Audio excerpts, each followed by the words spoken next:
All right, guys. This is going to be lecture number 2 for PLS 101, Political Science, Introduction to Political Science and American Government. Um, Hopefully, you were able to get through the last lecture, the first lecture actually, which happened to be the last sequentially. Ponderous and pedantic though it was, I hope it wasn't too off-putting and disconcerting for you to have to sit there and endure over an hour of me talking to myself in this very cheap and rather incongruous backdrop. But there you have it. So you also hopefully you received the email that I had sent out. I just sent out an email today, which is Wednesday, the 26th of August. And if you haven't, I would recommend you go and check that right now because some of the stuff that I talk about in that email actually does pertain to what I'm going to be discussing in the context of this video here. I was kind of on the fence about this as to whether or not to actually make this video, and I was kind of going back and forth in my mind and trying to adjudicate whether or not the value of it and the value of actually not doing it, which would give me more time to prepare for next week. And I went ahead and decided to go ahead and do this anyways. I don't have much in terms of preparation. I'll be honest with you guys. I'm actually be much more honest with you and much more forthcoming and transparent with you when I actually see you guys next week, hopefully. Because there's stuff that I'd rather say to you in person because it just has a more visceral effect as opposed to just saying this over the course of a YouTube video and it's probably detached and you don't really feel as though I'm directly engaging with you. So so that way you can look into my eyes and see that I'm actually telling you the truth and not lying to you like devious politicians actually, right? That's part of the process too, right? And that's something we're going to talk about today is discerning truth from fact. A very important skill set, mind you, especially in today's day and age when those two things become blended and there's sort of this amorphous quality about content that's actually coming out of the Oval Office and coming out of the opposition as well. So, but I don't want to get too far off topic. Suffice it to say, as I said, I did decide to go ahead and record this. Hopefully, I'm going to decide to continue to record this. I may change my mind midway through and just cancel the whole thing and say, screw it, I'll see you guys on Tuesday. But hopefully, we'll get through this. And I promise it's not going to be as long as, well, actually, no, I can't say that. We'll see. We'll see where this goes. We'll see where this takes us. So I do still want to reserve our discussion of how the actual class is going to be formatted until I actually see you guys and directly interface with you because that's something that I'd rather relegate that to the consensus, the democratic process, if you will, if I can speak so loftily and highly of that. If you'll permit that allegory, as opposed to just go ahead and try to adjudicate this myself. And so we're gonna defer that to another day. What I really can't defer is, first of all, the syllabus. So referring back to what I just said a minute ago, if you guys checked your email, then you'll probably know what I'm talking about and you'll have your bearings. So you don't need me to actually frame this. But if you don't, and actually even if you do, check the email, read through the syllabus. All right, it's a fairly extensive and laborious document, but you have to get through it all because there's a lot in there. And if you absolutely just don't have the time or the inclination, or it's just it's too stultifyingly boring, and you just can't bother to actually dedicate the 15 or 20 minutes or however long it's going to take you to read through that, do me a favor, skip down to, I think it's called tentative class schedule. It's in the last, I don't know, 1/3 of the document. It's like page 3. You can find it. It's pretty conspicuous. What you're going to see is that there are 2 dates there. Okay, only 2 dates, right? Now that doesn't mean that this class is over within the first week. That's not what that means at all. I'm going to set this up a little bit more when I actually see you guys. But suffice it to say, the reason that is the case is because I never really know just how far ahead of the material I'm going to be, or indeed just how far behind the material I'm going to be. So that's why the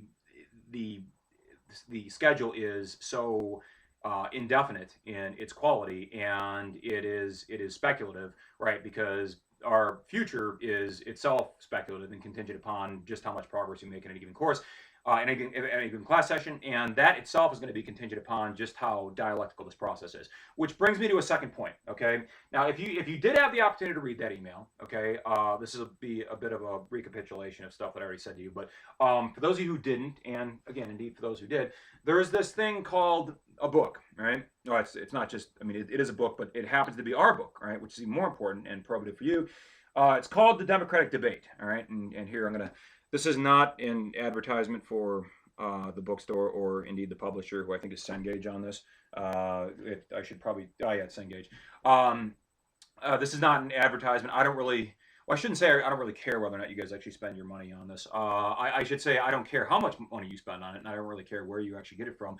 I guess I should be encouraging you to go to the GCC bookstore because we need the cash, and every little bit helps. And that's what a good loyal student ought to be doing, anyways, is supporting his institution because that ensures that we actually can have an institution in this community to serve our interests. So you give a little bit back, and it goes a long way, and it's reciprocal. So hopefully that makes sense, and if that doesn't, if that's completely nonsensical, then well, hopefully it's not. But this is the book, and the reason as to why I'm standing here and trying to sell this, I guess, to you, or at least pitch this as a viable means to help clarify and elucidate and comprehend an otherwise rather abstract subject matter, is because I can only do so much in the course of the hour and 15 minutes that we have every class session, right? And what I'm going to try to do is give you kind of a running commentary on stuff that is mostly in the book because I'm going to be honest with you guys, right? Most of the time, right, when I teach a class, whether it's history or criminal justice or whatever it had, well, those are the only two classes, other classes I taught. But when I teach other classes, okay, and I've taught quite a few now, I generally am sort of ambivalent about the book. I really don't emphasize it too much. I mean, I generally say you can do without it as long as you're doing other things to make up for the fact. But in this particular class, I know I didn't really say this explicitly, or maybe I said something that was contrary to this, but I'm going to clarify right now. In this particular class, I had the opportunity to look at this book finally. I just got it yesterday in the mail, and in case you guys don't know this, well, I think you should, but I'm not actually in the Kevanaugh yet. I'm still in the Big D, as we call it. I'm in Detroit. And as such, I just got this in the mail yesterday, right? So I had the opportunity to get through a couple of the first chapters. And I can say that this book is actually very valuable and very viable and is going to have a great deal of pedagogical utility in the context of this course because the authors really do a good job at clarifying and expounding upon a lot of the more abstract and just esoteric concepts that are inextricably associated with this course. And these are things that I can do a pretty good job of talking about, but not a really good job of talking about, or we'll see. So I just think that and so for that reason, right, it's a valuable resource in and of itself. But for the other reason, I think this is even more important. I was really paying attention to chapter 1, which is what I'm going to try to talk about a little bit today. But the thing about this book is that I'm going to be using this, all right, and I don't always do that, right, because most of the time I just kind of, I don't want to say I go off and just make stuff up because I don't do that, but I go off on these tangents, and a lot of times these tangents aren't precisely symmetrical or congruent to the stuff that's actually in the book. So, and a lot of the times whatever I say is also going to incorporate stuff that's actually going to be found in the book. So long as you hear what I say, then you're good as far as what the book is concerned because it's otherwise redundant in the book. That's not the case here. So this book is going to give you stuff that I may not necessarily say in our class sessions because we only have however many hours we actually meet during the week, and that's something that we're going to have to decide when we come together on Tuesday next week. And this will be, again, this is going to be part of the democratic process. I'm going to pitch a few ideas. I'm going to hope you're going to vote a certain way, but I'm not going to influence it in any way that would be undue, because as I said, this class is not just about democracy, but we're also going to embrace and practice it in our own interactions with each other. So it's a way to actually learning by doing, right? You do the thing, and therefore you learn it more effectively because you're doing it. You're enmeshed in the process. So this is called the Democratic Debate. It's by Cengage. Look at the email. Look at the syllabus. All the information about the book is actually contained in the syllabus. It says text required. I think it says required text. I don't actually know how I phrased it, but I'm never going to say it's absolutely required. But I will just say this, okay? Because I don't want to impose upon anybody the obligation to actually go out there and feel as though they have to spend however much. I don't even know how much these things run, but probably a lot. There's a price tag on this thing, but actually it's missing the point where it has the price. That's not a good sign. So somebody actually ripped the part where the actual numbers are on here. So I'm going to say this is, well, whatever it is, it's going to be worth your time. All right, it's going to be worth the time and the money of going out of your way and buying this book, and I will make my best effort to ensure that I make it worth your while and make it worth your expense. So that's that. All right. What else? There was something else that I want to talk about before I actually introduce today's subject matter. Oh yeah, James Madison. All right, one of the founding fathers had sort of an ongoing, continuous running debate with Thomas Jefferson as to how the Constitution was going to be structured, and indeed how the Republic was going to be structured. James Madison and some other of his colleagues back in the late 18th century wrote these letters, these public treatises on political science and the nature of government and political philosophy. And they take the form of in the aggregate, we call them the Federalist Papers. Okay, and I would strongly recommend. In fact, I would actually kind of insist on you going out there and reading the Federalist number 10 by Madison. I've got the link. There's a URL there embedded in the syllabus. So take a look at that, check that out, and please have that read. By the way, please have that read before next Tuesday, okay? Because, and I would actually recommend furthermore that you actually print that off. You can print the syllabus off if you really want to. I'm gonna try to print those all off before you guys get to class, so I can just hand them out and we can just go over them together. But I think it would behoove you at the very least to have the Federalist number 10 with you. And again, it's by this guy Madison. And some of this stuff is very difficult to get through. I know it doesn't really lend itself to a very intuitive interpretation. I described it as being analogous to Shakespeare or Chaucer.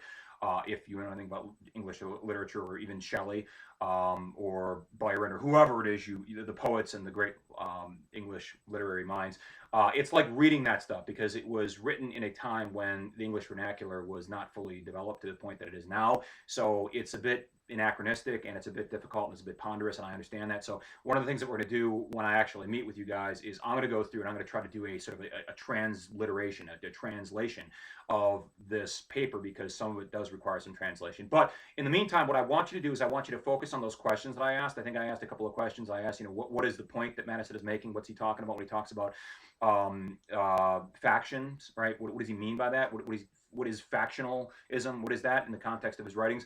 And if you have no idea what the hell is going on, if you just can't get through it, okay, don't worry about it. We'll try to take care of it as best we can. But the more I think about it, the more I reflect upon the nature of this class, the more I think that it's going to really be almost essential that you guys really have a pretty good background as to what it is we're talking about before you come to class. I don't always say that, and I don't always emphasize the critical importance of the readings, because I think sometimes they're superfluous, sometimes they just don't matter. But in this class, the readings are probably going to matter a lot. Okay, it's going to be like the relationship between reading, again, Shakespeare in literature class, right? You can't pass literature unless you read whatever it is you guys are reading, all right? It could be Shakespeare, it could be anything, right? I'm gonna just go ahead and go through this book, and I'm gonna try to give you my commentary and my interpretation of what the author is getting at, because some of the stuff is intuitive and some of the stuff actually just requires a little bit more um, commentary, right? A little bit more reflection and introspection and evaluation, so we know exactly what it is they're talking about. So I've got some notes here that I made in the margins, and I'm looking at chapter 1 right now, and I'm looking at page 2, and I didn't actually assign this, all right, because I didn't know whether or not I'd even make this recording, but I'm going to go ahead and talk about this stuff anyways, and you guys can, I guess this now suffices as my telling you to go out there and get the book, number 1, and number 2, read chapter 1. It's like 8 pages. It's like 10 pages. It's not very long. I keep on going. It's okay. It's 12 pages long, right? That shouldn't take you more than half an hour, right?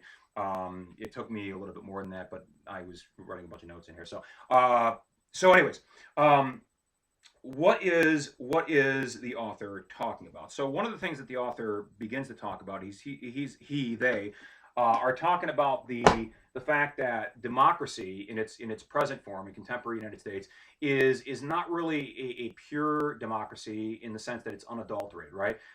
Because if you think about a pure democracy, what actually is a pure democracy? Well, that term is sort of an amorphous term. It's difficult to really pin that down. I would say a pure democracy is the people going in there and directly participating through their votes. All right, each person has a single vote. Each man or each woman or each whoever it is, your constituent citizens, they each have a vote assigned to them, right? And they can voice their opinion and express their sentiments personally, and then cumulatively we make decisions based on the majority vote. Okay, that is in essence a direct form of democracy, right? So you have direct democracy, right? That's pure democracy, right? That is something that I think we lose sight of when we talk about democracy in this country, because people think that, well, we are a democratic country and we have this democratic tradition and we have a democratic ethos, and that's very important, that's very noble, and that's very honorable. But in the end, it's really not. It's not direct. It's a representative democracy. The thing that the author starts talking about, or the authors start talking about, is they talk about the influence of these non-governmental entities. They talk about the influence of the special interest groups and lobbyists and other organizations, and how those groups and those organizations can in some ways influence the outcome of an election, that they can sort of reach into the democratic process, and they can perhaps unduly, right, and unscrupulously go in there and taint or adulterate the democratic process and render it imperfect, because now you've got a special interest group, and that special interest group may have over I guess a over representation in terms of disproportionate influence, right? And so you talk about groups like the NRA, all right, or the AFL-CIO, right, the American the UAW, the United Auto Workers Union, okay, and you talk about other special interest groups that have a lot of money and a lot of influence in Washington, and the author is saying that does that detract from the essential nature of democracy? Does it diminish the efficacy of the democratic process because you have these organizations coming in and essentially tampering with this by interjecting a great deal of money and therefore a great deal of influence? Because we all know that money buys influence. It makes the world go around. It's money talks, bullshit walks, as they say, right? I think that's the phrase. Well, that's the phrase we're going to use in this class. And when you got a lot of money and you got a lot of interest, you got a lot of special interest that you want to serve, then you can influence the vote, right? And you can influence the vote because ultimately what you're doing is, well, there's two ways to influence the vote as far as I can see. You can influence it, I guess, directly, you could say, by and more or less unscrupulously, I would say, right, in a rather invidious and insidious way. You can go directly to the people who are responsible for modulating the political process, i.e., Congress. Okay, you can go to an elected representative. You could say, if you're a big corporation, you're General Motors or you're Boeing or you're Halliburton or whoever, right, and you could say, we want this factory set up here in Arkansas, okay, because this factory is important. It's going to manufacture microchips, right? And this is going to provide a lot of jobs, okay? And there's a quid pro quo because we provide jobs for the community. That's good for the economy. It makes it more robust. It makes your people. It enhances their wealth. It enhances their opportunities, educational, professional, etc. And it's good for us too because it gives us the opportunity to set up shop, and maybe you can give us a tax break or something, right? And now you could say, well, that's just the way things are, right? Politics is doing favors. Politics is negotiating. Politics is reciprocal by definition. But you could also say that entity, that corporate entity, has more influence, has disproportionate influence relative to somebody who doesn't have that money, relative to somebody who doesn't have the kind of prestige that they have, who doesn't have the kind of clout, who doesn't have the lobbying organization on their behalf, right? But I think what you have to do is you have to take the good with the bad, right? And so I'm not going to say that necessarily impedes the democratic process or renders it void, or makes it so unsavory and scandalous and shady that it's no longer even worth having. I'm just going to say that that's something that you have to accept as being implicit in the nature of democracy in the 21st century in the United States. And it's not nearly as bad as it used to be. Okay, if you think about the extent to which corporations had this very shady, rather scandalous monetary connection with politicians in Washington 100 years ago, it was far worse than it is now. Okay, and there were monopolies, and we have antitrust laws that break those things up, and so they don't have the degree of influence that they used to have.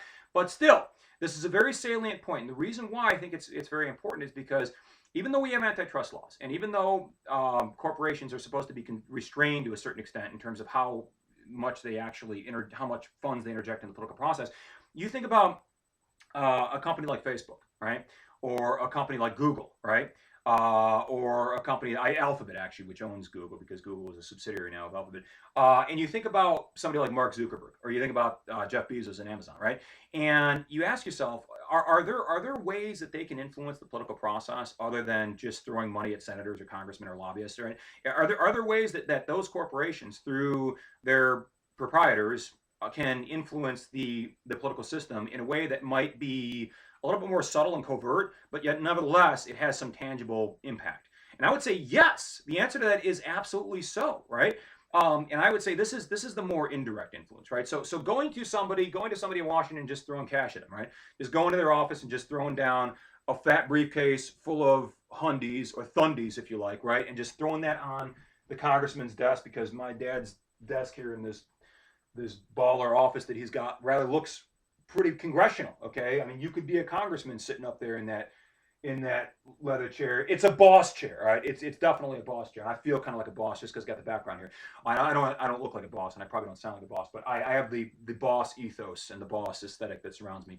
So you go in there and you throw fat briefcase on the desk and you say money buys influence, baby, right? And you don't believe that, all right? Think about the roads here in Michigan, all right? Now I'm sure, I don't know, I think this is probably less true in the Keweenaw because the people in the Keweenaw tend to be more scrupulous and they tend to have a higher sense of honor and integrity and public responsibility. But if you look at the, if any of you guys are from the Metro Detroit area or anywhere south of the bridge, right? You're like me, you're a troll, right? Because we trolls, we live under the bridge and we eat children and stuff.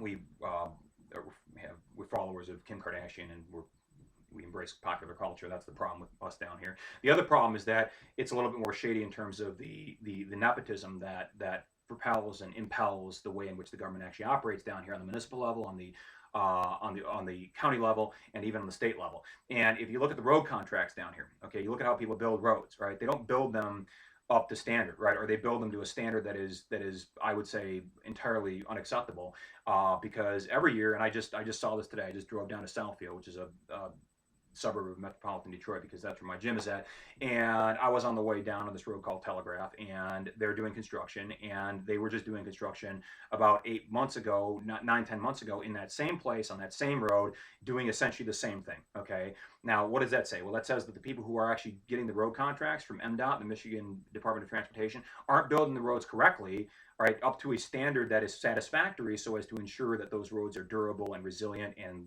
have a certain degree of longevity and functional utility to them. And it's interesting, right, because that means that they're building it to a standard which ensures that they're going to have to go back there. The same company's going to go back there year after year after year and do annual upgrades and improvements, right? Now, you think that the politicians in Lansing aren't aware of that, but of course they are, right? And this is the way it works. One hand washes the other. You got my back, I got your back, right? And that's the way it works, all right? And you may say, oh, well, Jeff, you're being cynical. You're just a a nihilist and you don't care about it. Well, no, that's actually not true, right? I'm a pragmatist, all right? Above all, I'm a pragmatist. I'm a realist, okay? And you can be an idealist, right? And you can hope and aspire for a more perfect system and a more scrupulous government that works in a more conscientious way, that is respectful and deferential to the needs of the citizens. But that, my friends, is deceiving yourself, okay? And self-deception is the worst kind of deception because you're the victim of it. So the fact of the matter is, though, when we talk about this influence, okay, going back to the point of influence, right? It's not just influence in terms of road commissions, but talk about Facebook, talk about Amazon, talk about Jeff Bezos, who I think is the wealthiest man in the world right now. I don't know how many billions of dollars, but he's got more than Bill Gates, which is absolutely extraordinary. The guy could buy his own country. He's richer than the country of Venezuela. He could pay off the national debt of Venezuela and go down there and just, I don't know, own the entire country. I don't think he's going to do that because he's more egalitarian than that. But the point is that you think about, I think this is more true of Zuckerberg, and I think this is more true of Facebook. Look at this is I guess this is going to have to be a rhetorical question because I don't have anybody here. I don't have a live studio audience to actually answer and interface with me when I ask these questions, but I'll have to ask and answer my own questions. The question that I have for you is, think about the nature of Facebook, right? Do you think that the people who design the algorithms that are behind the actual news feed that you get from Facebook, do you think that those people that work for Facebook and report to Zuckerberg and his top 10 advisors, and I forget what they call them, like the Knights of the Round Table or whatever they got, maybe that's Amazon, he's got those guys, but you think that Zuckerberg couldn't tell his web designers and his web architects and the people who, the web engineers, the guys that are actually behind developing those algorithmic profiles, you don't think he could tell those people to just go ahead and subtly communicate information that might be prejudicial to Donald Trump in the election cycle here in November? You think he could possibly do that? Of course he could do that, right? And subtle manipulations behind the scenes, when you got, it's like the Wizard of Oz, right? It's the Wizard of Oz. There's probably spiders and other shit back behind here, right? But I'm going to do this because for those of you who've never seen the Wizard of Oz, right, you won't know what this is, right? But there's this guy behind the curtain, right? I can't actually do a very good Wizard of Oz impression because I need like a puppet or something to work with this. But he hides behind the curtain, okay? The wizard is behind the curtain and he's pulling all the strings, right? And he's got these whatever they are, not mannequins, but he's got these puppets out there, right? And it's all a bunch of smoke and mirrors, right? And nobody actually knows that this guy is behind the scenes, that he's behind the curtain, he's the one who's planning this, and he's very meticulous, and he's very methodical, and he's orchestrating this all, and it's a very clever ruse. And I think that that's analogous to, that is a fair representation of the way in which Facebook could conceivably operate. Now, we know something about Facebook, right? We know that there was some shenanigans going on a couple of years ago, that they didn't really purge their system of a whole bunch of content that was originating from the Russian bots and the FSB, the Russian security services, that were actually entangled in the Facebook and unduly influencing the process because they were behind the scenes and manipulating public opinion. Right? But could Facebook conceivably do that on their own, right, without the shenanigans of Russia? Well, I would propose to you absolutely. And how would we know? Right? We would only know if there's a certain level of corporate accountability, which that's something. I mean, that could be a whitewash, right? So I think that the point here, right, the broader point to extrapolate from the author's thesis here about undue influence in the political process is as far as I can see, okay, and what I'm trying to adumbrate here is the fact that there are two different types of influence, right? There's direct influence, right, going in there and throwing cash on the table and saying, you're my man, I bought you, go out there and do this, you, right? You be, okay? Then there's indirect influence, which I would say is far more nefarious and insidious because it's more difficult to detect, right? It's more subtle, it's more covert, right? But it has the same objective, it has the same intention, it has the same aspiration to consummate whatever it is your unilateral objectives are, politically or financially or in other ways. And so I would say that those are the two types of influence that we have to watch out for. Now, again, does that necessarily detract from the efficacy of democracy? I don't know. Okay, and this is one of the, this brings me to another point. What we're going to be talking about in this class are two different types of information. Okay, and I want you guys to just kind of think outside of the box right now, because this may be a little bit difficult to conceptualize because it's a bit of an abstraction and a bit esoteric to think about these things. But it's a philosophical point that I think needs to be made because it really underlies the whole political system. There are two types of data that you're going to interface with. Okay. And I don't even know if data is the right term, but two different modules, two different programs that you need to be running when you're interfacing with the political system. Okay. Number one, you have facts. Okay. So facts over here. All right. I got facts over here because that's where the window is, and the window has light coming through it, and it illuminates the ignorance that we otherwise would have, that is endemic to humanity, as Hobbes would say. And over here in the dark, in the shady corner, right, lurking over there behind the scenes that you really can't see very well, we have truth. Okay, right? Now that may seem like a rather incongruous way of setting this up, all right, but you're going to see the point as I hopefully make it here.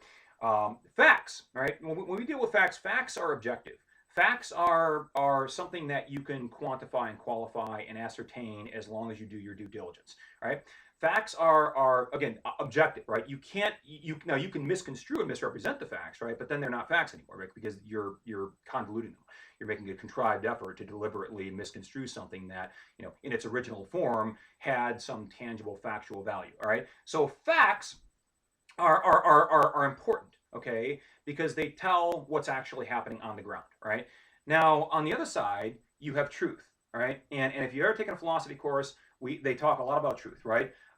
They ask the question, all right? The question that I think was first asked, well, maybe not first asked, but most conspicuously, historically asked by none other than Pontius Pilate, all right, who was the Roman prefect of ancient Palestine. And for those of you who are New Testament fans, you will know that this is the man who, the Roman politician and the Roman military governor, who was responsible for the death and crucifixion of Christ, or at least operating at the behest of and on behalf of the Pharisees.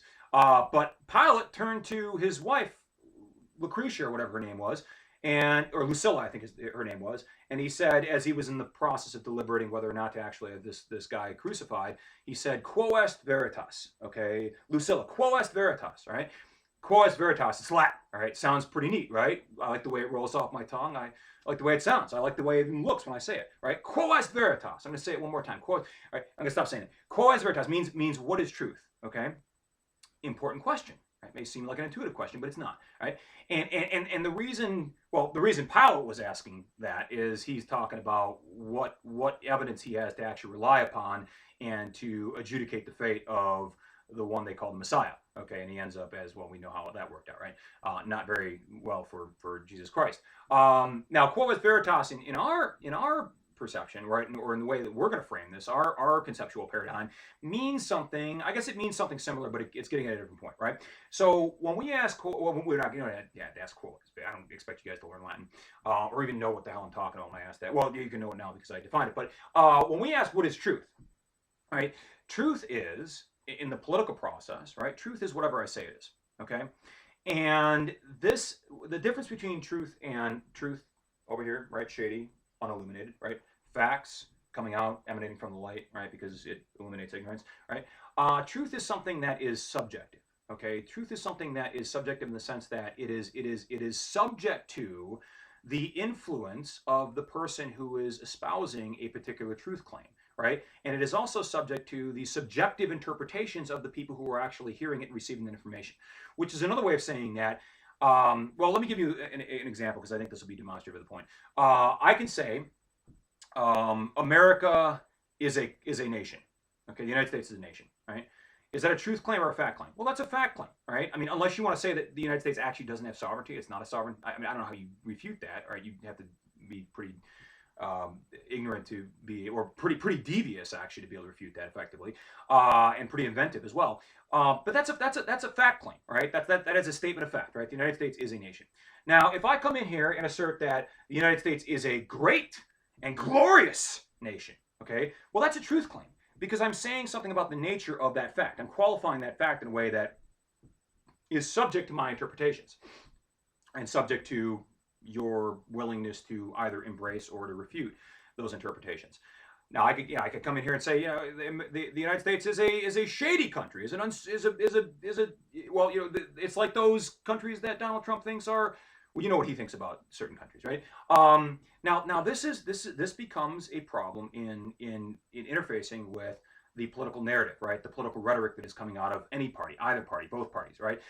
Because what they're essentially doing in most cases, okay, and in fact, in almost all cases, right? When you hear a stump speech, right? When you hear somebody on CNN or C-SPAN or MSNBC or Fox News or whoever it is, or whatever it is, and they go on there and they're a political pundit, right? And what are they doing? They're interjecting their opinion, right? They're offering commentary. Maybe it's informed, maybe it's enlightened, maybe it's even edifying, right? But at the end of the day, that is a truth claim. They're asserting something that they think, right? Their opinion, right? And qualifying that opinion based on the evidence that they may or may not have, right? And so for us as astute, conscientious, and erudite consumers of information, political information, it is incumbent upon us to ask ourselves, how does this political person or entity or organization, how does it arrive at the truth claims that it's actually espousing?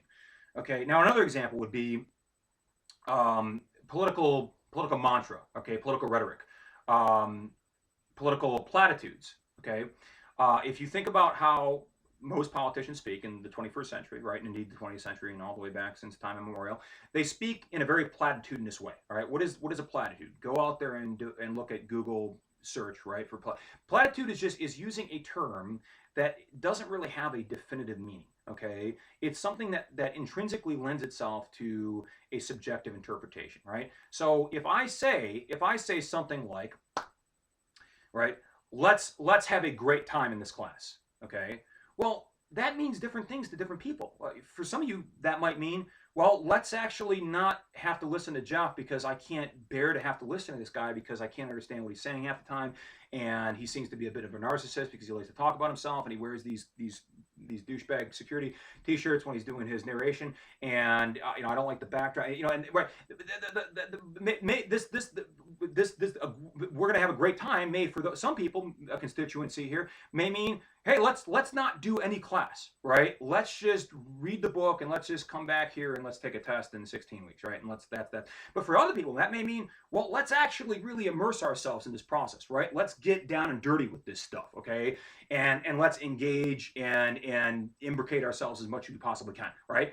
So it's open to subjective interpretation, right? Now, think about some of the political mantras and the phrases that are now ubiquitous and in common usage here in the United States right now, right? Make America great again. Now, if ever there was a platitude, that's a platitudinous statement, okay? Because you can find whatever meaning you want in that, right?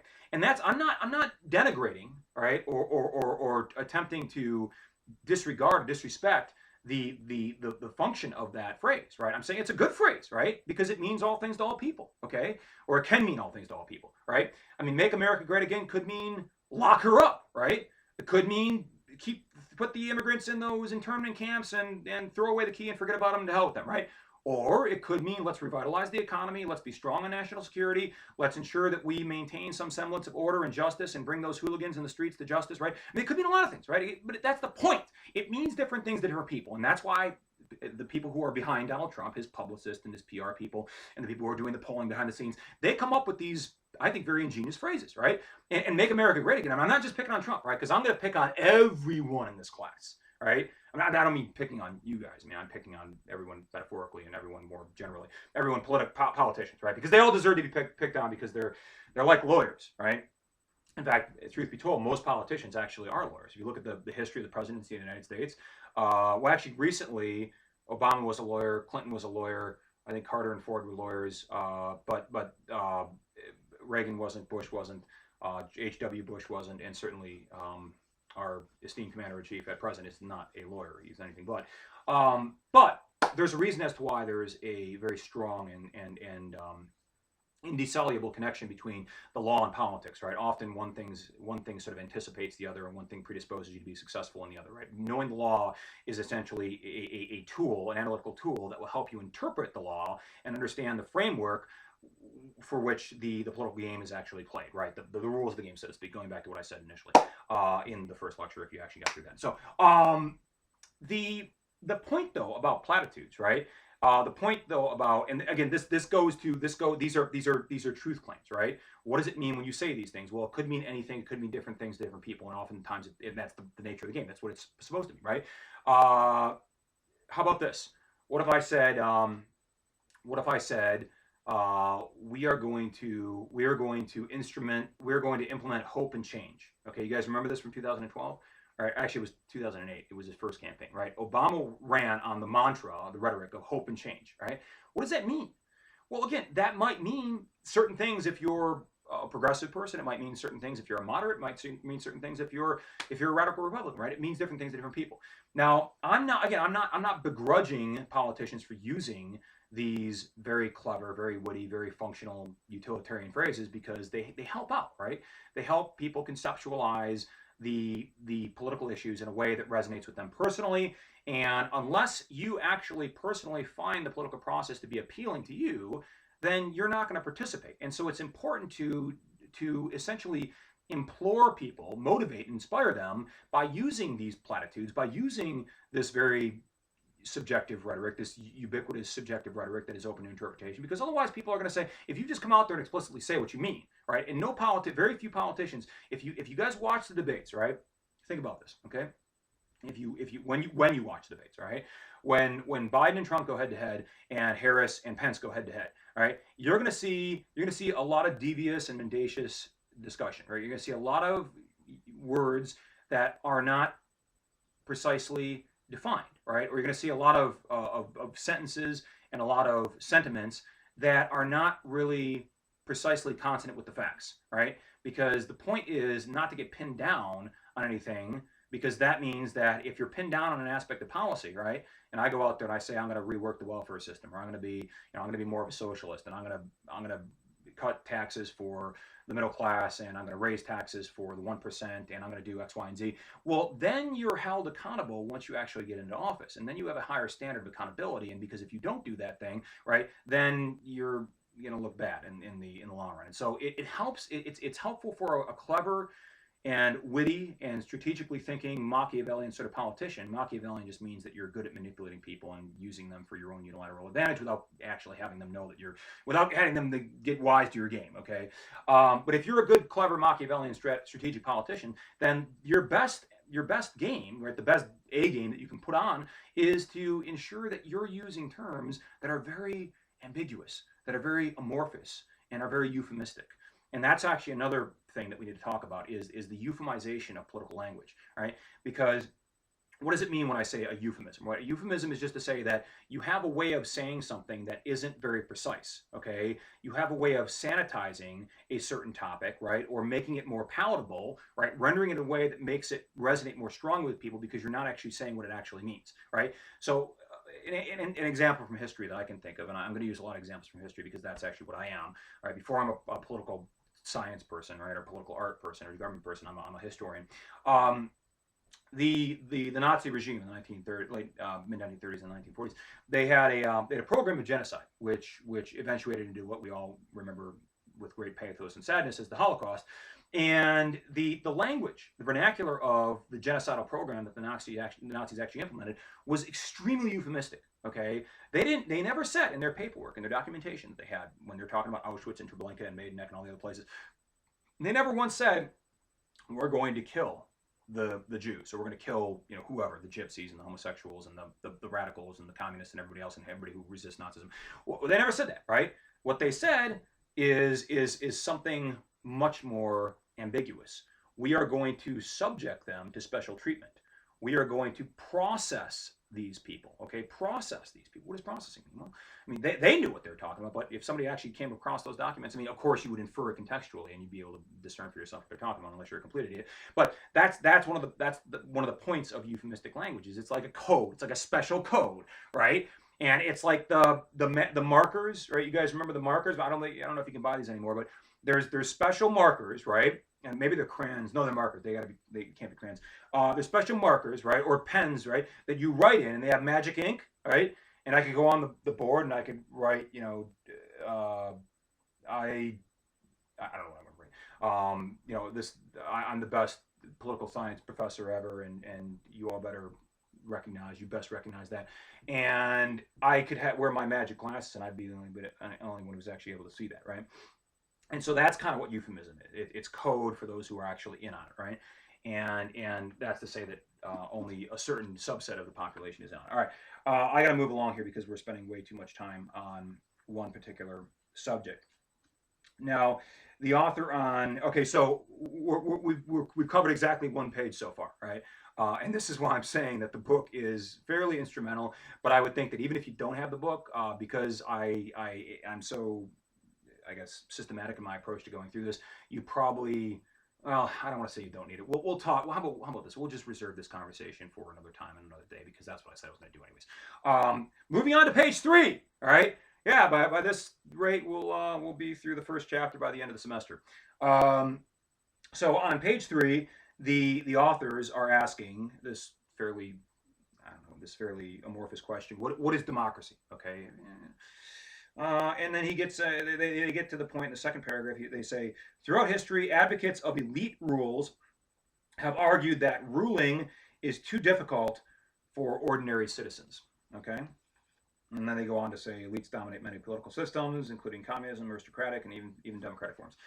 Now, this is an argument that harkens all the way back. I think originating, if I were to think historically and philosophically, because this is a point of philosophy that they're trying to make, and they're not. He's not really elucidating this and expanding upon it because I think they're probably going to get to it later on and hopefully do more just treatment. But because they bring it up, I think it's fair to approach this and try to interact with it dialectically. The point that they're making about elites is a point that you can see if you read Plato's Republic.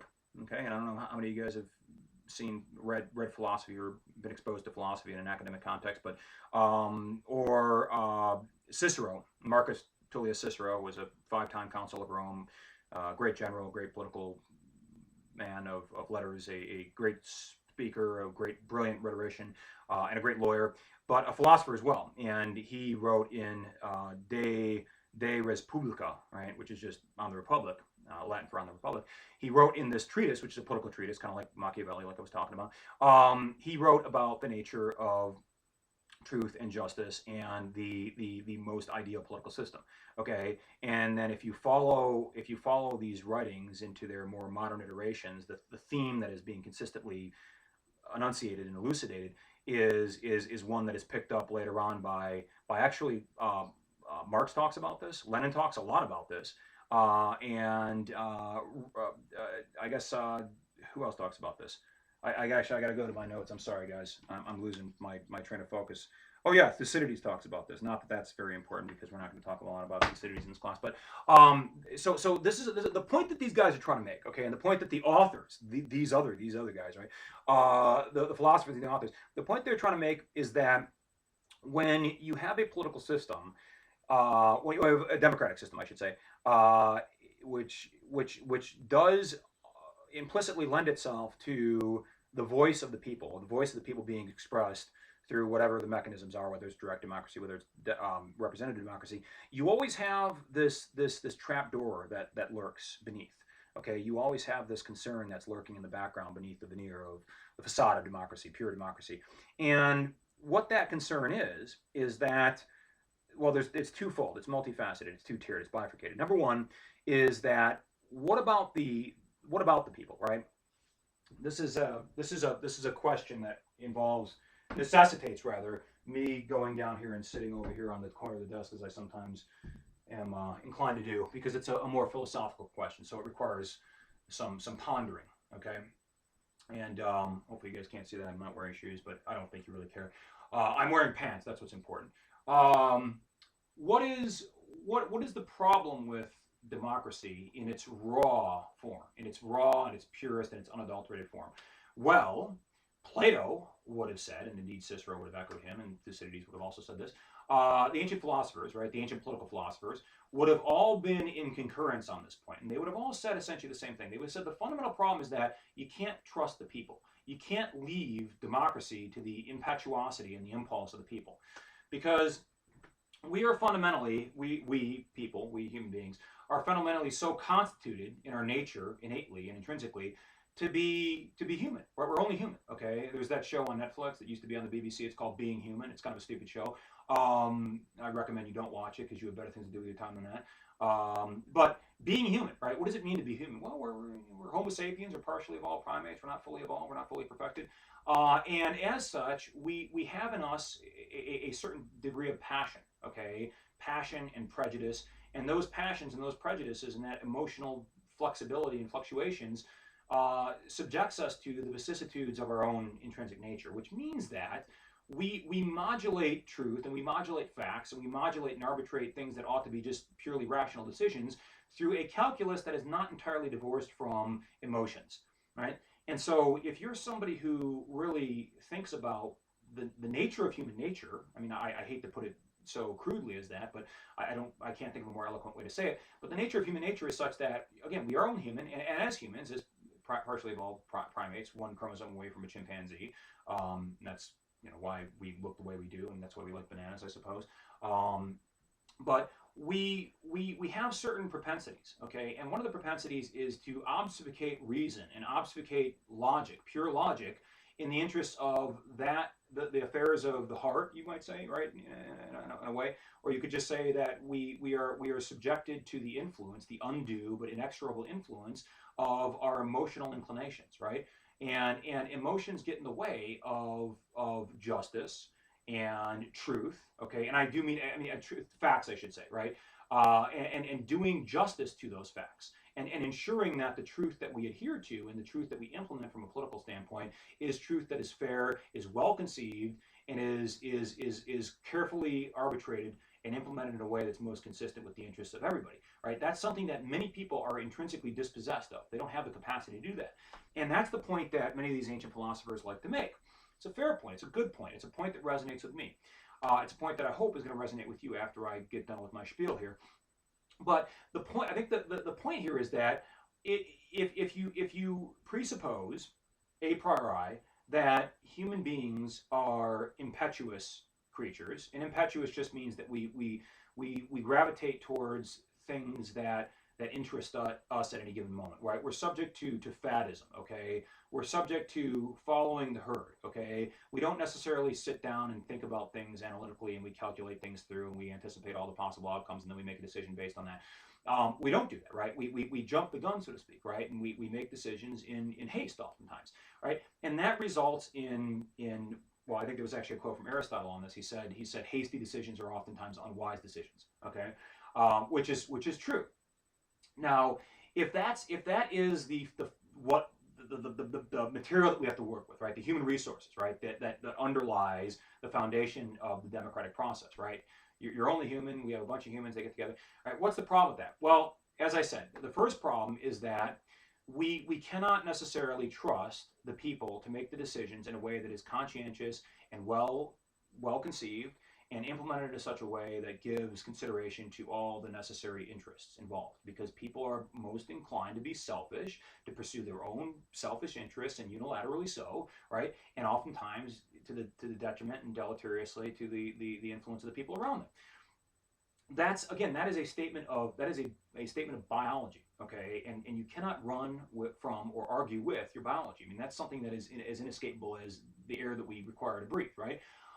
So I submit to you, for your just consideration and due deliberation, that we as humans, flawed and fallible as we are, can only create a system that is going to necessarily, again, ipso facto, be an extension of ourselves. And therefore, it's going to be predicated on the flaws that are endemic to us as the material upon which the democratic system operates, right? We are the software, essentially, right? I'm sorry, we're the hardware.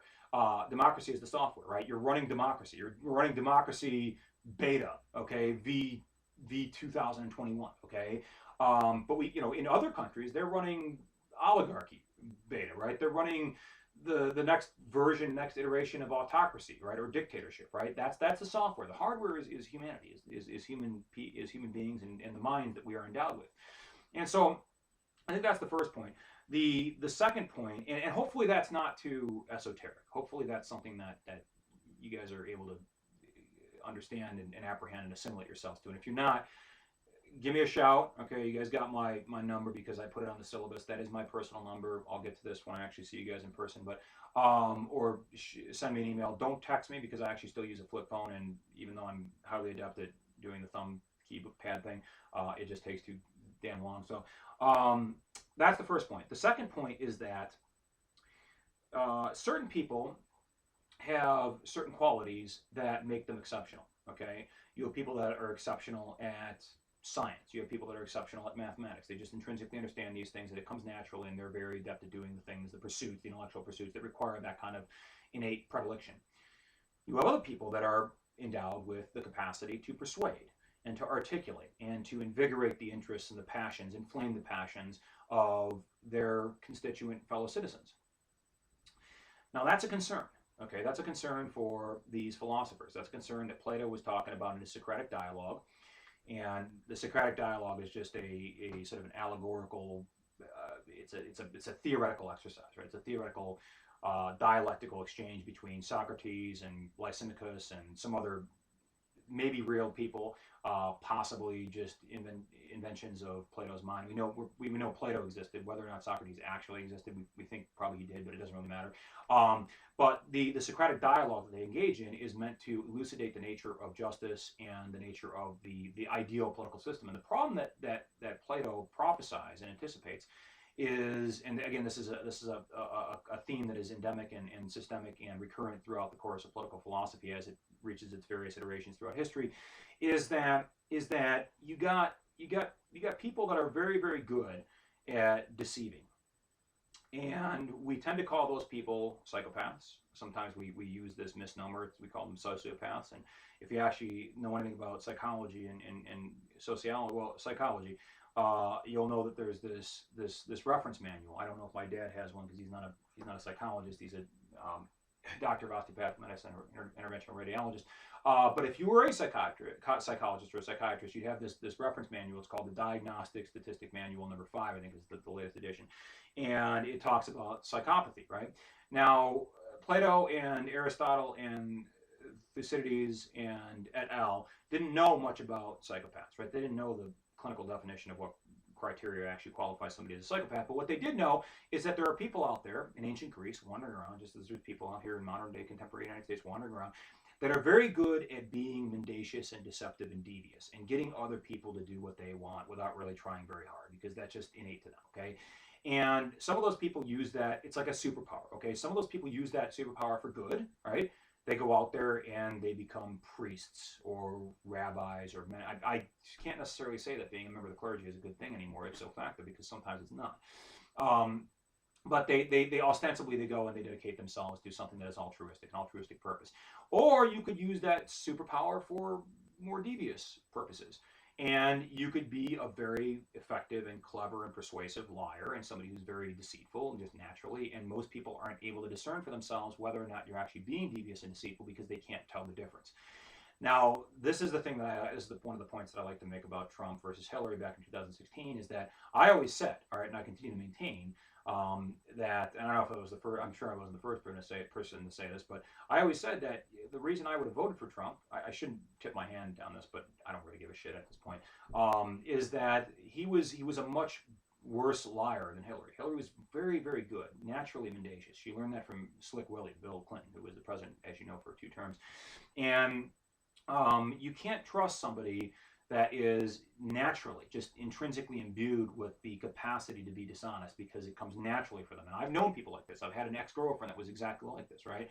I mean, she didn't look anything like Hillary Clinton and she didn't sound like Hillary Clinton, but she was like Hillary Clinton in the sense that she had a contempt for the truth, and she was very at ease with being devious and deceptive and being manipulative. And you got to watch out for these people, and they make very successful politicians. But this is the point, okay? This is a broader point about human nature, I guess. But this is the point as it pertains to the way in which we philosophically critique the nature of politics, right?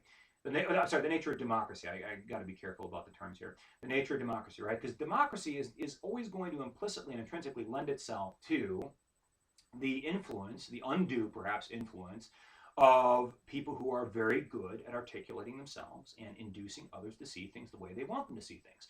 And this is the point that these philosophers make. And so there's two problems with democracy, right? These are the two problems. And I know I'm reading a hell of a lot into that one line that your authors wrote in that book, or the 2 sentences that they wrote that I just read about 10 minutes ago, right? But I think that's the broader point, all right? And again, what I'm trying to do here, right, the whole point of class, right, as far as I see it, okay, is, I mean, this right now is not really, this is sort of class because this is just me talking on a YouTube video, and hopefully you're going to be listening, not asleep by now. But the whole point of class, I mean, the point number one is me giving you a running commentary on what I think about what's in the book, because that's what you're paying me for. Or you hope I know what the hell I'm talking about, or I'm very good at making stuff up and sounding like I know what I'm talking about. Who knows? Maybe I'm a psychopath, right? And the other point is us talking about this stuff, right? And we can't have an exchange here because this is just not a situation, a configuration that lends itself to such an exchange. But such as it is, this is what I'm trying to do. Okay, I'm trying to extract as much insight as I possibly can from what your authors are saying with respect to their own understanding of the political process and the various themes and topics that are incidental to it. So I'm coming up in an hour. Okay, I got 57 minutes and 34 seconds on the clock. So I'm going to use my 2.5 minutes that I have remaining, because I don't want this to be any more than an hour, to just briefly walk over here and look at my book and make sure I didn't miss any important and salient points. But I don't think I did, and we're going to pick up kind of where I left off when I see you guys, God willing. Governor Whitmer's capricious executive order is also willing, and the possibility of us not having class canceled, again, notwithstanding or not applicable. I will aspire to see you guys on Tuesday, so a week from yesterday, because today is Wednesday.